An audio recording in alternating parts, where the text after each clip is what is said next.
한 2달 전에 이 장생포 공원에 갔더니 수국을 이렇게 심어놨는지 뿌렸는지 어쨌든 수국이 활짝 폈는데 정말 예쁘더라고요. 예전에는 그 꽃이 예쁘다는 생각을 못 해봤어요. 그냥 다른 많은 사람들처럼 튤립, 백합화 이런 게 예쁘고 수국은 그냥 평범한 들꽃 뭐 이렇게 생각을 했는데 나이가 들었나 봐요. 수국이 훨씬 더 예뻐요. 백합과 뭐 튤립은 잠깐 지나가는데 정말 예쁘더라고요. 근데 이게 장점이 뭐냐면 또 오래 피더라고요. 아마 지금도 있을 거예요. 그래서 2주 전에 저녁에 제가 이제 마리아 회원들 밥 먹고 있길래 회원들한테 이제 우리 밥도 먹었으니까 저 위에 산책 한번 가자. 수국 정말 예쁘다 그랬는데 안 가더라고요. 귀찮다고. 그래서 내가 기분이 좀 나빴어요. 그래서 마리아 회원들이 이것저것 교회를 많이 해서 참 교회적으로는 참 고마운데 개인적으로는 기분이 나빠요. 그래서 제가 이제 마음을 다스리며 생각한 게 뭐냐면 아직 어리다. 그러니까 백합화 튤립 같아서 도도해서 이 수국의 맛을 모르는 거다. 이제 이렇게 생각을 하고 제가 이제 포기를 했는데 그런 면에서 볼 때 오늘 그 찬양이 이 수국의 풍성함과 아름다움을 담은 그런 여인들의 하나님을 향한 찬양이었다 이런 생각이 듭니다. 장생포 권사 트리오는 좀 교만해요. 권사가 셋밖에 없는 줄 알잖아 우리 교회. 권사 얼마나 많은데. 그래서 제가 볼 때는 장생포 수국 트리오 이렇게 하면 훨씬 좋을 것 같아요. 정말 이 아름다운 새 여인이 하나님께 멋진 찬양 들려드렸습니다. 우리 장생포 수국 트리오를 위해서 크게 박수 한번 보내도록 하겠습니다.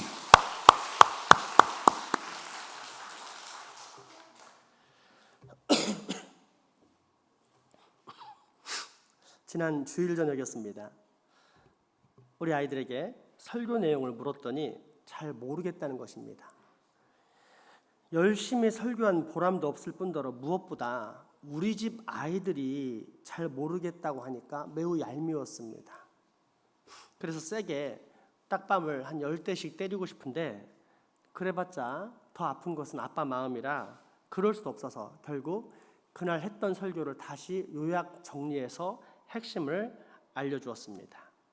그러면서 자연스럽게 이런 생각이 들었습니다. 목사님네 애들이 이 정도라면 다른 집도 거의 마찬가지이지 않을까. 때문에 그날 밤부터 설교 준비에 대한 열정이 불타올랐는데 그 열심이 얼마나 특심이었는지 꿈속에서도 온 교회 아이들을 다 모아놓고 목청껏 설교를 하는 것이었습니다. 그러다가 지쳐서 좀 쉬자 이런 마음으로 휴식을 취했는데 꿈이 깼고 시간을 보니 새벽 3시였습니다. 그래서 다시 책상에 앉아 이후로 사흘 동안 열심히 준비한 설교가 오늘 서두에 전할 아이들을 위한 설교입니다. 여기에서 가장 어린 아이인 초등학교 1학년을 중심으로 했으니 앞으로 섭리를 모르는 아이는 그 부모님이 크게 혼날 수도 있습니다. 자, 지율, 바인, 혜린, 시온. 자, 초등학교 1학년 잘 들어. 섭리라는 것은 보존과 다스림을 말해. 뭐라고? 그렇지. 지율이 똑똑하다. 지율이 똑똑하니까 지율이 얘부터 들어보자. 아빠 엄마가 지율이 낳은 다음에 이렇게 말했다고 생각해보자. 야 허지율, 너 낳는다고 우리가 얼마나 고생했는지 알아? 진땀 뺐다. 그러니까 이제부터는 너 스스로 혼자 살아가거라. 그리고는 길바닥에 딱 던져놓으면 갓난아이인 지율이가 혼자 스스로 살 수 있을까? 그렇지. 똑똑하다.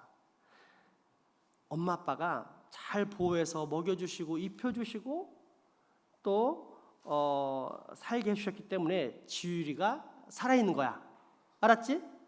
이처럼 보호해서 잘 살게 해주는 걸 보존이라고 해. 뭐라고? 우리 지율이 멋있어요. 이번에는 다스림에 대해서 알아보자. 바인아.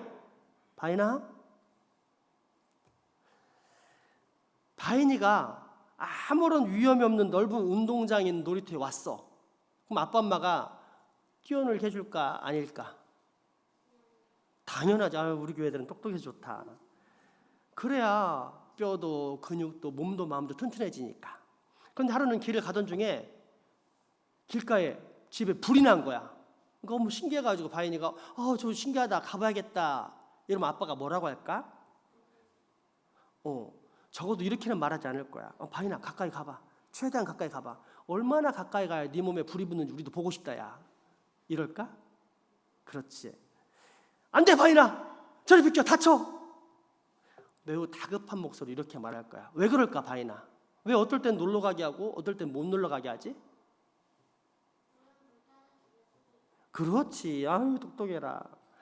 위험할 때는 못 가게 하고 맞아. 안 위험할 때는 마음껏 놀게 하고 위험할 때는 죽을 수도 있으니까 못 가게 하는 거야. 이렇게 우리가 안전하게 살도록 이래라 저래라 하면서 알려주고 지도하는 것을 다스림이라고 해. 알았지? 뭐라고? 예, 좋아요. 자, 그러면 이제 지율이 바인이 보존과 다스림이 뭔지 알았지? 응. 그리고 여기서 섭리라는 의미도 알 수 있어. 시온아, 잘 들어. 아빠 엄마가 우리가 잘 살 수 있도록 보존하고 다스리는 것처럼 하나님이 이 땅에 있는 모든 사람들이 잘 살 수 있도록 보존하고 다스리는 것, 이거를 섭리라고 해. 뭐라고? 아유 똑똑하다 우리 시온이. 역시 잘했어요. 자, 그런데 더 중요한 게 하나 있어. 뭐냐? 이제 우리 혜린이 차례네. 이 보호와 다스림에는 차이가 있어. 즉 부모님의 보호와 하나님의 보호에는 차이가 있는데 그것도 매우 분명한 차이가 있어. 예를 들어 볼까? 어느 날 혜린이 아빠인 양 집사님이 출근을 했어. 그래서 공장에서 일하고 있어. 혜린이는 이제 바닷가에 놀고 있는데 전날 비가 온 거야. 그래서 미끄러웠는데 싹 헛디뎌가지고 바닷가로 퐁당 빠졌어. 아빠 살려주세요 이러겠지. 그지? 이렇게 말하면 아빠가 공장에서 들을 수 있는 확률이 얼마나 될까? 아빠 귀가 뭐 600만 불의 뭐 사나이야? 그래 빵 프로. 좋아 똑똑하다 우리 혜린이. 왜 못 들어? 왜 못 들어? 그치, 너 거리가 너무 머니까. 맞아. 이처럼 구하고 싶어도 거리가 너무 멀어서 도저히 구해줄 수 없는 상태를 유식한 말로 공간의 제약 또는 공간의 한계라고 해. 자, 그런데 아빠 귀가 완전히 당나귀 귀여서 들은 거야. 그래가지고 혜린 살려고 최고 시속 100km로 달려왔어. 그래도 최소 10분 이상이 걸려. 그러면 파도가 막 치는 그런 바닷가에 빠진 혜린이가 살 수 있을까 없을까? 당연하지. 그렇지. 이처럼 내가 원한다고 해서 시간을 빨리 가게 하거나 또는 느리게 가게 할 수 없는 것, 그 시간 때문에 뭔가를 제대로 할 수 없는 것을 시간의 제약 또는 시간의 한계라고 해. 자, 그런데 이제 마지막으로 한번 둘 다 가능하나 다다고 하자. 아빠가 저 멀리 명천동에서 당나귀 귀로 듣고 시속 300km로 달려서 3분 만에 왔어. 혜린이 살 수 있어 없어? 있지. 바인이 그렇게 얘기할 거야. 그런데 전문가들의 말에 의하면 살 수 없대. 왜냐하면 물에 빠진 사람은 살고자 하는 본능이 있어서 괴력이 생긴대. 그래서 아빠가 혜린이를 딱 잡으려고 하면은 아빠를 꽉 껴안는데 이걸 못 놓기 때문에 아빠가 수영을 하고 싶어도 할 수가 없는 거야. 그래서 결국 둘 다 죽는데. 그래서 이처럼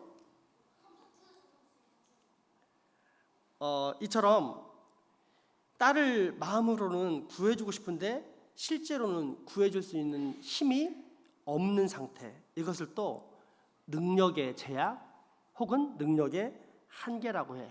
결론적으로 말해서 아빠 엄마가 우리를 잘 살 수 있도록 아무리 보호하고 다스리려고 해도 공간적, 시간적, 능력적으로 한계를 지닌 사람이기 때문에 절대 우리를 지켜줄 수 없다는 거야. 이것이 사람의 보존과 다스림. 하지만 하나님의 보존과 다스림, 즉 하나님의 섭리는 어떨까? 한계가 있을까 없을까? 없어. 당장에 혜린이가 물에 딱 빠지면 하나님이 큰 물고기를 보내서 혜린이를 딱 집어 삼키셔. 그리고는 잘 보호했다가 퇴 하고 뱉어가지고 저 육지에 떨어뜨리게 만들어 주시지. 만약에 그렇게 안 하고 혜린이가 그대로 죽는다면 그것은 하나님께서 혜린이에게 더 좋은 곳을 보내주고 싶으셔서 천국으로 불러주시는 그런 걸 거야. 자, 그러면 이처럼 시간이나 공간이나 능력에 있어서 한계가 없으면서 이 세상과 우리가 가야 될 저 세상까지 다 다스리고 계시는 하나님, 그 하나님의 능력, 보존, 다스림, 이걸 뭐라고 한다고? 뭐라고 한다고? 하나님의 섭리라고 하는 거야. 알았지? 이제 하나님의 섭리가 뭔지 알았어? 하이델베르크 제27문답 함께 읽겠습니다. 당신은 하나님의 섭리에 대해 어떻게 이해합니까? 섭리란 하나님이 전능하시며 언제나 함께하는 권능을 가리킵니다. 그 권능을 통해 마치 자기의 손으로 하시는 것처럼 하나님은 여전히 하늘과 땅과 모든 피조물을 보존하시며 다스리십니다. 따라서 잎새와 풀, 비와 가뭄, 풍년과 흉년, 먹을 것과 마실 것, 건강과 질병, 부요와 가난 등 이 모든 것들은 우연에 의해서가 아니라 우리의 아버지이신 하나님의 손에 의해 우리에게 주어집니다. 아멘. 시간이나 공간이나 능력에 있어서 한계가 없는 하나님, 그래서 우리가 믿는 하나님을 무한하시고 전능하신 하나님이라고 부릅니다. 그 하나님이 우리를 보존하고 다스리고 계시는 이것을 하나님의 섭리라고 하는데, 이 섭리는 두 가지입니다. 첫째, 일반 역사란 온 세상 만물을 지탱하시고 다스리시는 일반적인 섭리를 말하는 것이요, 특별 역사란 현세에서는 선택한 백성들의 구원을 시작하시고 내세에서는 그 구원을 완성하시는 하나님의 특별한 섭리를 말합니다. 먼저 일반 역사에 관한 마태복음 5장 45절의 말씀 보겠습니다. 이같이 한즉 하늘에 계신 너희 아버지의 아들이 되리니 이는 하나님이 그 해를 악인과 선인에게 비추시며 비를 의로운 자와 불의한 자에게 내려주심이라. 아멘. 너무도 당연한 사실이기 때문에 우리는 이 은혜가 하나님께로부터 나온다는 사실을 자주 까먹습니다. 대신 우연 또는 처음부터 당연히 그래야만 했던 것처럼 생각합니다. 그러나 성경은 명확히 가르쳐 주기를 이 모든 것의 원인은 하나님이시다, 하나님이 그렇게 만드셨다라고 가르쳐 줍니다. 이것이 선인과 악인에게 동일하게 적용되는 하나님의 보존과 섭리, 곧 하나님의 보존과 다스림, 곧 하나님의 일반적인 섭리입니다. 만약 그렇지 않다면 어떻게 되겠습니까? 하나님 잘 믿는 사람에게만 해가 내리쬐고 하나님을 잘 안 믿는 사람에게는 늘 먹구름만 가득하다면 하나님 안 믿는 사람들이 건강하게 살 수 있을까요? 또한 하나님 잘 믿는 사람의 논밭에만 비가 내리고 하나님 안 믿는 사람 논밭에는 전혀 비가 내리지 않는다면 어떻게 될까요? 아마도 불신자들은 다 굶어 죽을 것입니다. 더 실제적인 예를 들어 믿는 사람에게만 좋은 공기가 오고 믿지 않는 사람들에게는 나쁜 공기가 간다라고 생각해 봅시다. 그러면 이 세상에서 장수하는 사람들은 다 그리스도인이요, 단명하는 사람들은 다 불신자들일 것입니다. 그러나 세상의 공기는 믿음의 유무에 따라 차별적으로 공급되지 않고 누구나에게 다 공평하게 지급됩니다. 실제로 몇 달 전 장생포 지역 내 어떤 화학 공장에 탱크가 터졌을 때 장생포에 거주하는 모든 사람들이 악취와 구토로 고통을 겪었습니다. 그때 불신자들만 악취와 구토로 고생했고 장생포 교인들은 여전히 신선한 공기를 마시며 아무렇지 않았습니까? 아닙니다. 다 같이 악취와 구토로 고생했습니다. 이처럼 하나님께서는 신자나 불신자 모두에게 동일한 공기와 햇빛, 동일한 비와 바람을 통해 보존하고 다스리시는데, 이처럼 상식적이고 일반적인 자연 법칙에 의해 세상이 돌아가는 것을 일반 섭리라고 합니다. 만약 그렇지 않고 어떤 사람에게는 해가 동쪽에서 뜨는데 어떤 사람에게는 해가 서쪽이나 남쪽에서 뜬다, 어떻게 될까요? 아마도 각각의 시계가 달라서 사람들은 서로 약속을 잡기가 어려울 것입니다.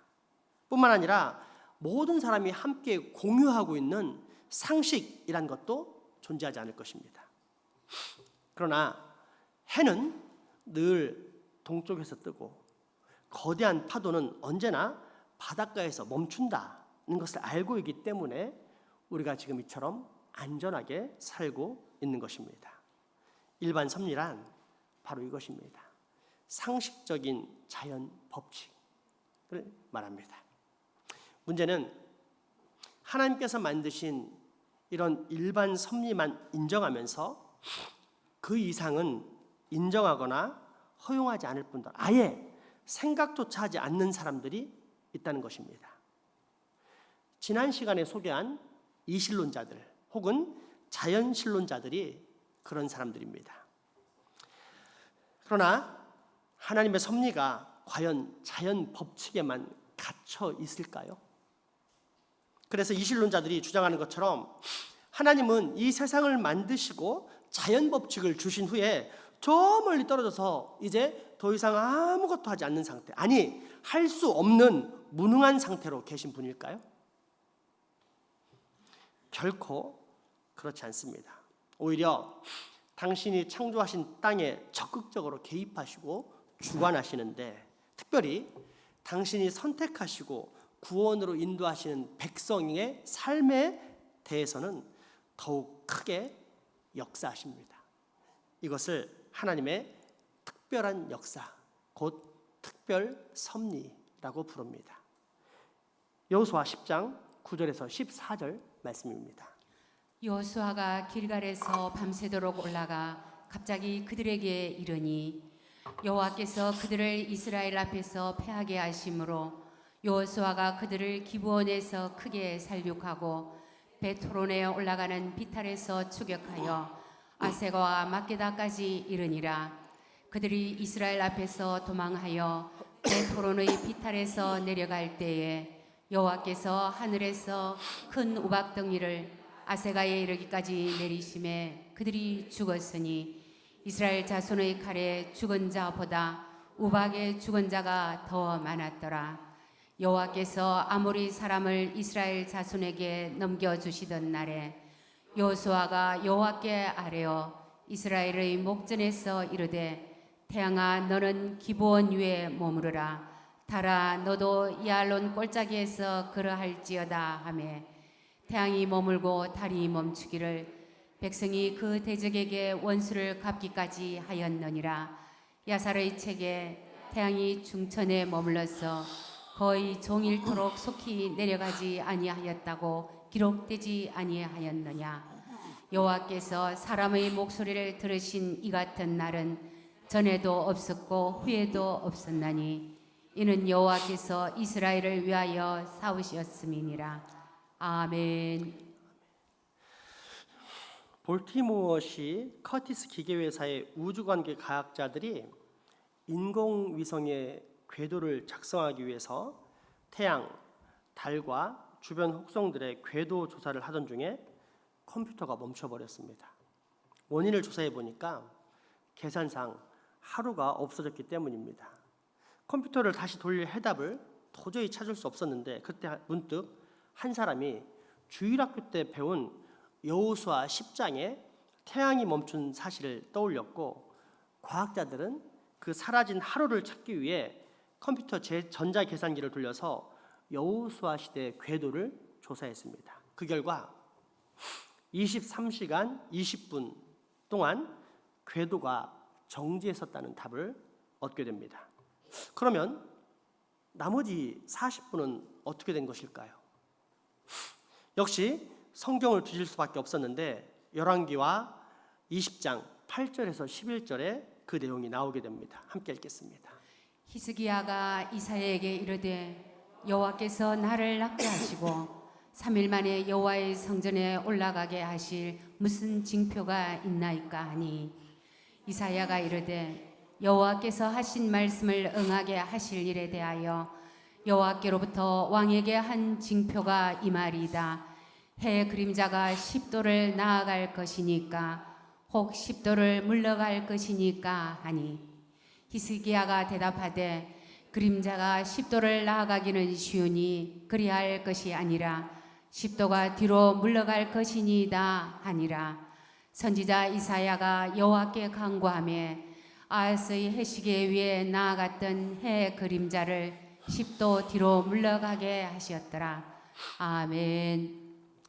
죽을 병에 걸린 히스기야가 심히 통곡하면서 살려달라고 애원하자 하나님께서 히스기야의 청을 들어 15년을 더 살려주겠다라고 약속하신 내용입니다. 이때 불안한 히스기야가 하나님, 내가 어떻게 믿죠? 증거를 좀 보여주세요. 분명한 증거를 주세요. 하면서 그 증거로서 시계를 뒤로, 그러니까 자연적인 진행 방향의 반대로 10도만 물러나게 해달라고 요청했는데 이것을 시간으로 계산하면 다음과 같습니다. 딱 40분이 나옵니다.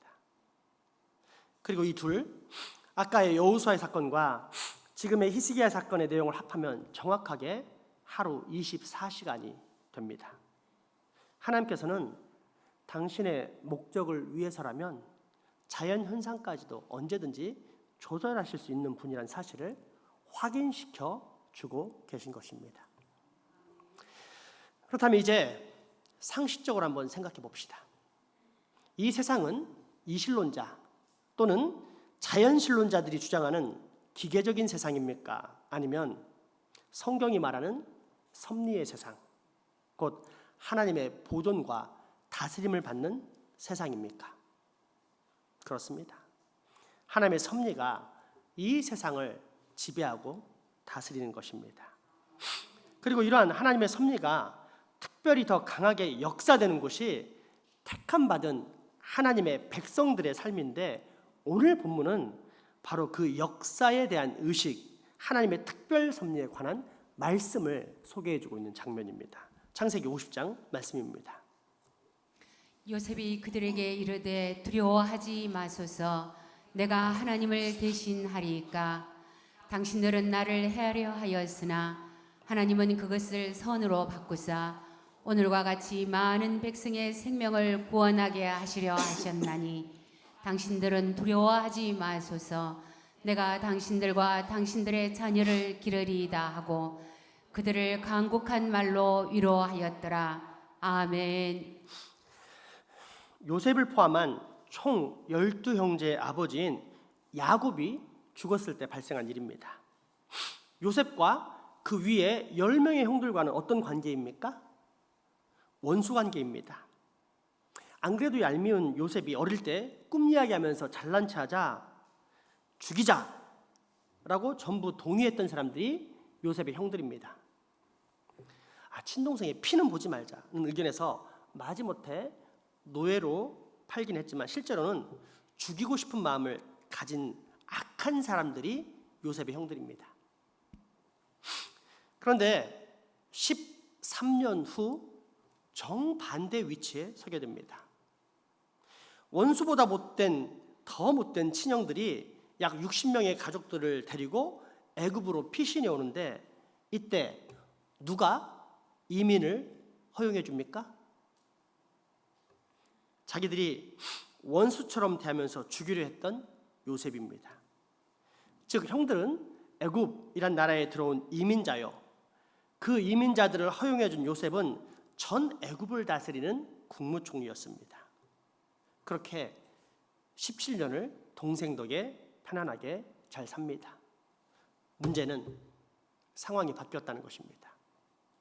이전까지는 아버지가 살아 계셨기 때문에 어느 정도 안심이 되었지만 지금은 아버지 야곱이 죽은 상황입니다.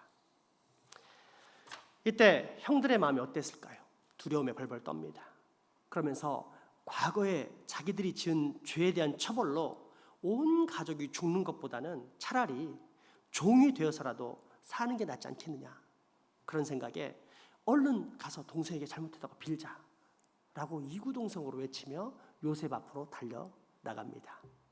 창세기 50장 15절에서 18절 말씀입니다.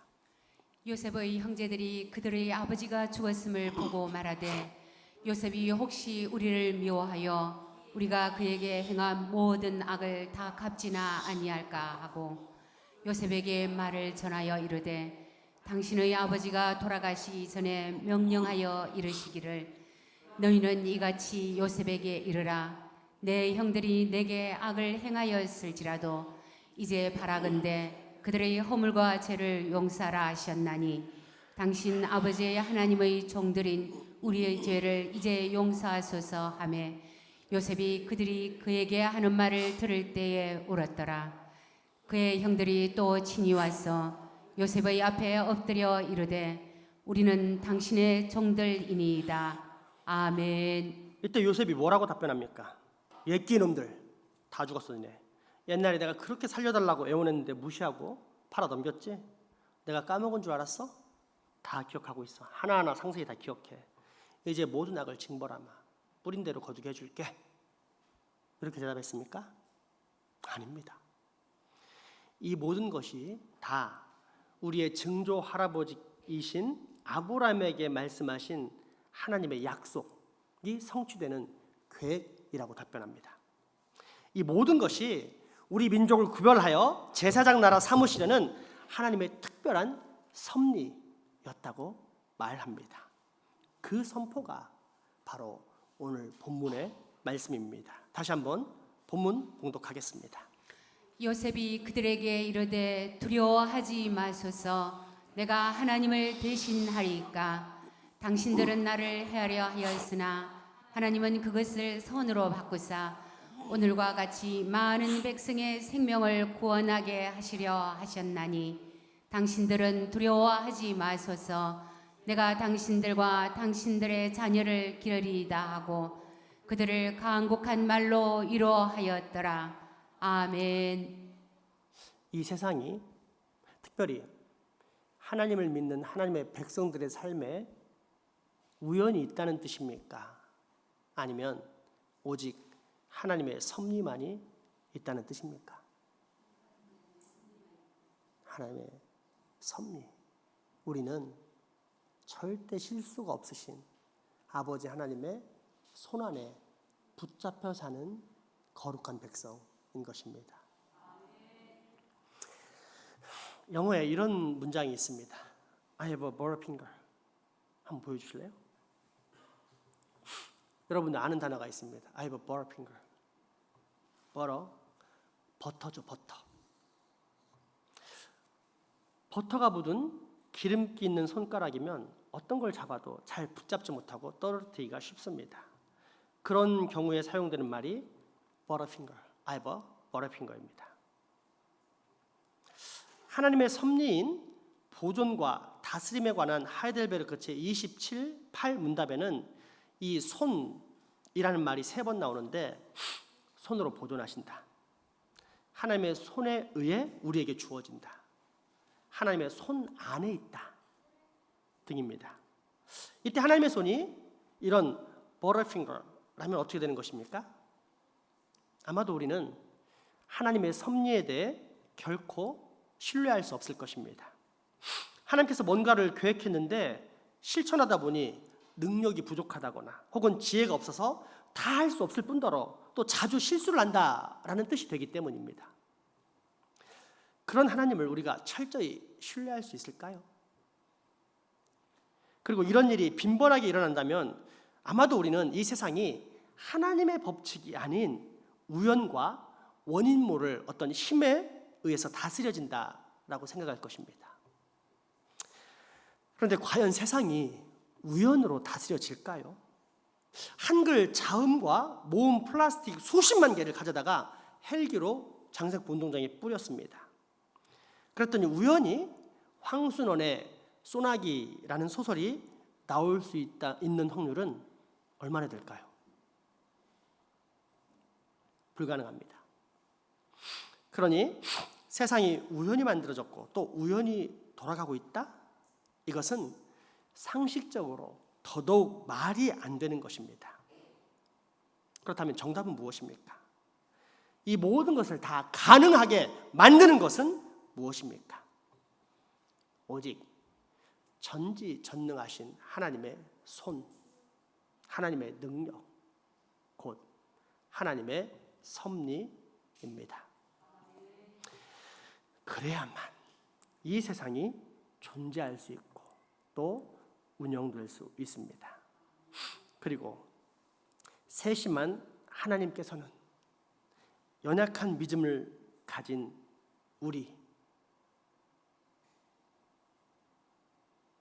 우리가 이 사실을 명확하게 깨달을 수 있도록 성경 곳곳에 기록해 놓으시고 또한 매우 큰 소리로 선포하고 계십니다. 먼저 시편 104편 1절에서 15절 말씀입니다. 내 영혼아 여호와를 송축하라. 여호와 나의 하나님이여 주는 심히 위대하시며 존귀와 권위로 옷 입으셨나이다. 주께서 옷을 입음같이 빛을 입으시며 하늘을 휘장같이 지시며 물에 자기 누각의 들보를 얹으시며 구름으로 자기 수레를 삼으시고 바람 날개로 다니시며 바람을 자기 사신으로 삼으시고 불꽃으로 자기 사역자를 삼으시며 땅에 기초를 놓으사 영원히 흔들리지 아니하게 하셨나이다. 옷으로 덮음같이 주께서 땅을 깊은 바다로 덮으심에 물이 산들 위로 솟아 올랐으나 주께서 꾸짖으시니 물은 도망하며 주의 우레소리로 말미암아 빨리 가며 주께서 그들을 위하여 정하여 주신 곳으로 흘러갔고 산은 오르고 골짜기는 내려갔나이다. 주께서 물의 경계를 정하여 넘치지 못하게 하시며 다시 돌아와 땅을 덮지 못하게 하셨나이다. 여호와께서 샘을 골짜기에서 솟아나게 하시고 산 사이에 흐르게 하사 각종 들짐승에게 마시게 하시니 들나귀들도 해갈하며 공중의 새들도 그 가에서 깃들이며 나뭇가지 사이에서 지저 기는도다.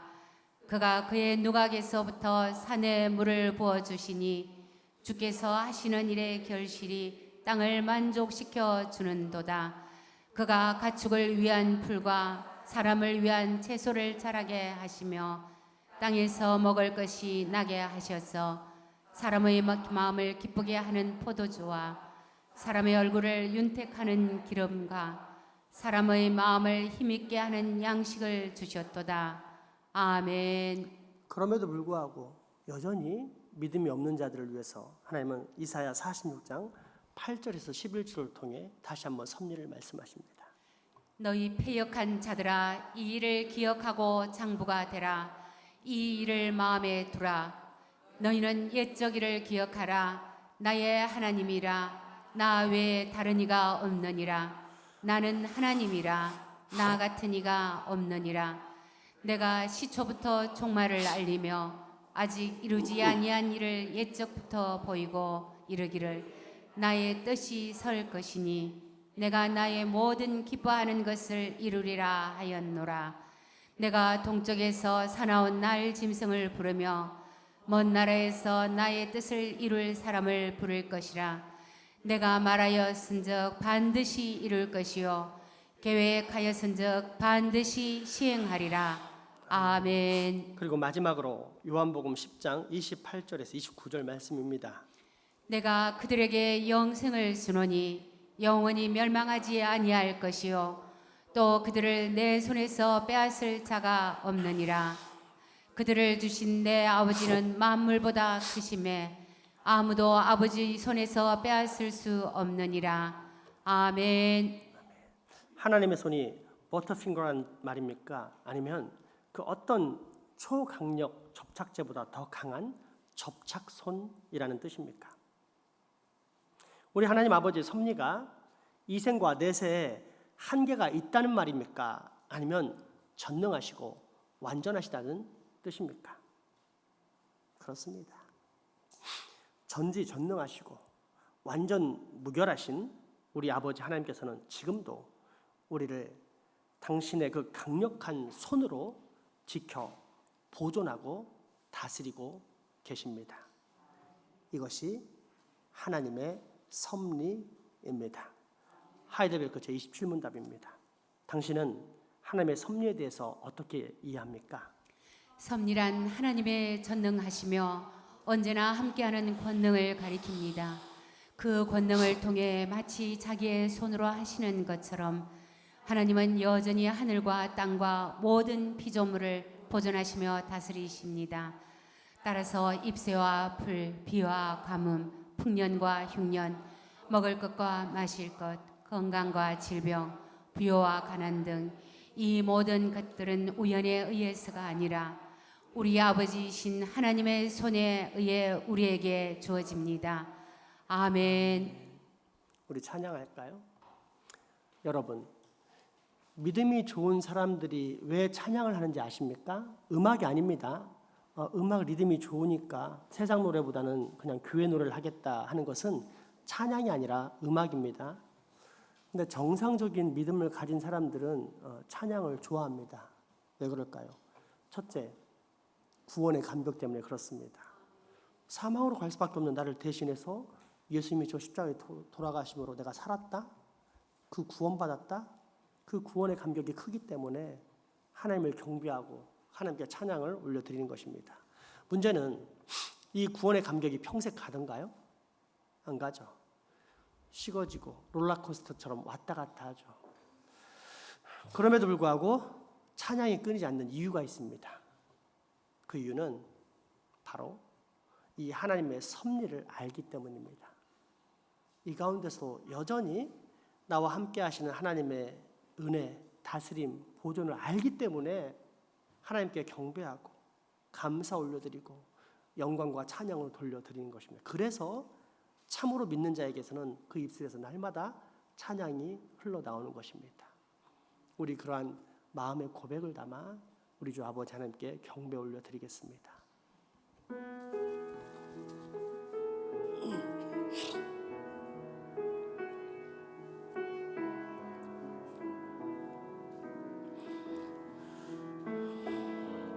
나의 주 나의 하나님이여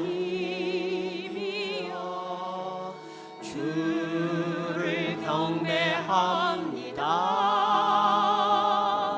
주 사랑하는 나의 마음을 주께서 아시나. 나의 주 나의 하나님이여 나의 하나님이여 주를 경배합니다. 주 사랑하는 나의 마음을 주께서 아시나이다. 되들고 깜내게 드릴 향유 없지만 하나님 형상대로 날 빚으사 새 영을 내게 부어주소서. 나의 주 나의 하나님이여 주를 경배합니다.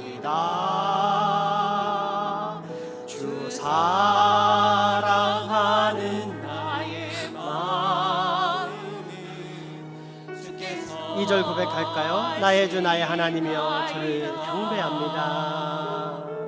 나의 주 나의 하나님이여 주를 경배합니다. 주 사랑하는 나의 마음을 주께서 아시나이다. 고통 속에 방황하는 내 마음, 고통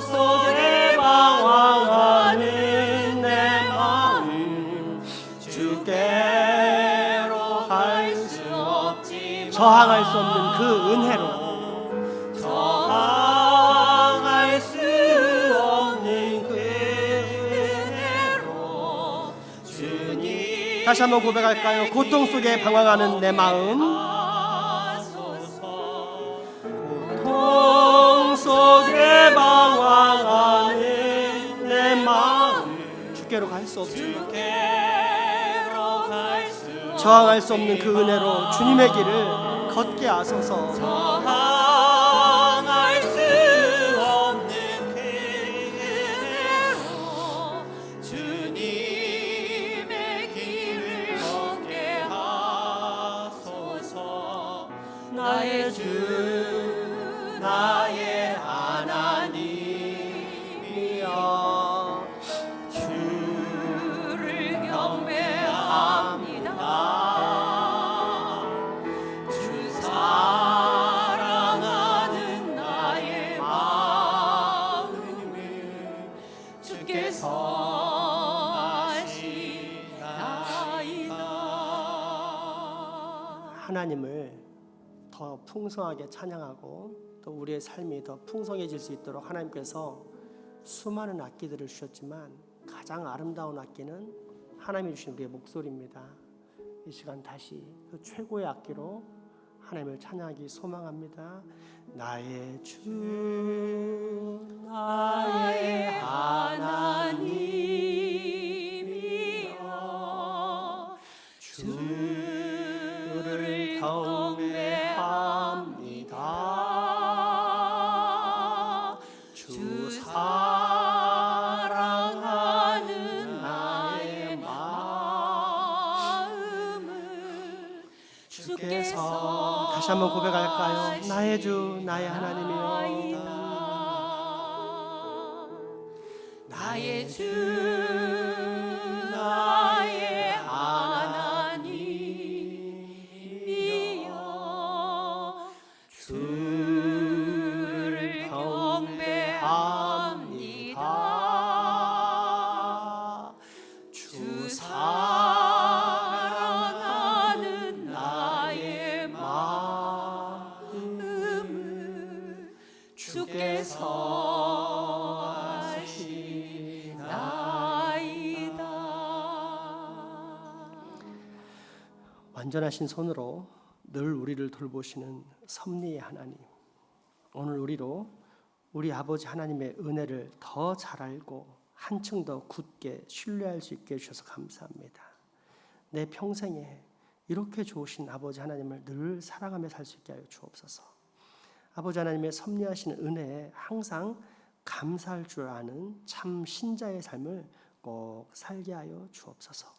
예수님의 이름으로 기도합니다. 아멘.